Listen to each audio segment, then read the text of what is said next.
நம்ம வாழ்க்கையில நண்பர்களோட பங்கு மிக முக்கியமானது.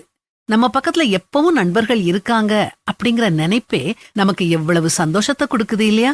சரி, இப்போ உங்க பெஸ்ட் ஃப்ரெண்ட நினைச்சு பாருங்க. நீங்க தேவையில இருக்கும்போது உண்மைக்குமே அவங்க உங்க பக்கத்துல இருக்காங்களா? வேணா சில நேரங்கள்ல இருந்திருக்கலாம். ஆனா எப்பவுமே அவங்க நீங்க கூப்பிட்ட உடனே ஓடி வர்றாங்களா? மிக துயரமான நேரங்கள்ல, நம்பிக்கையற்ற சூழ்நிலைகள்ல நீங்க அனுப்புற மெசேஜஸுக்கு அவங்க உடனே பதில் அனுப்புறாங்களா? சில வேளைகள்ல அனுப்பலாம். ஆனா நிறைய நேரங்கள்ல அவங்க கிட்ட இருந்து உடனே பதில் வராது. அப்படித்தானே?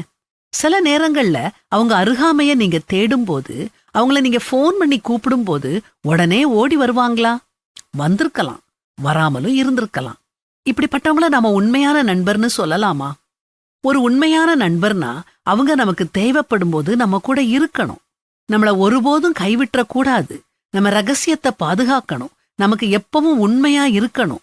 உங்க நண்பர்களால நீங்க எதிர்பார்த்த அளவுக்கு வர முடியாம இருந்திருக்கலாம். அதே மாதிரி நீங்களும் அவங்க எதிர்பார்ப்புக்கு வர முடியாம இருந்திருக்கலாம். அவங்க தேவைகளை பூர்த்தி செய்ய முடியாம இருந்திருக்கலாம். சில நேரங்கள்ல உங்களை அறியாமலே கூட நீங்க இதை செஞ்சிருக்கலாம். இது எல்லாத்தையும் நினைச்சு பார்க்கும்போது ஒரு தனிமையான உணர்வு உங்களை ஆட்கொள்ளுது இல்லையா? வேண்டாம்.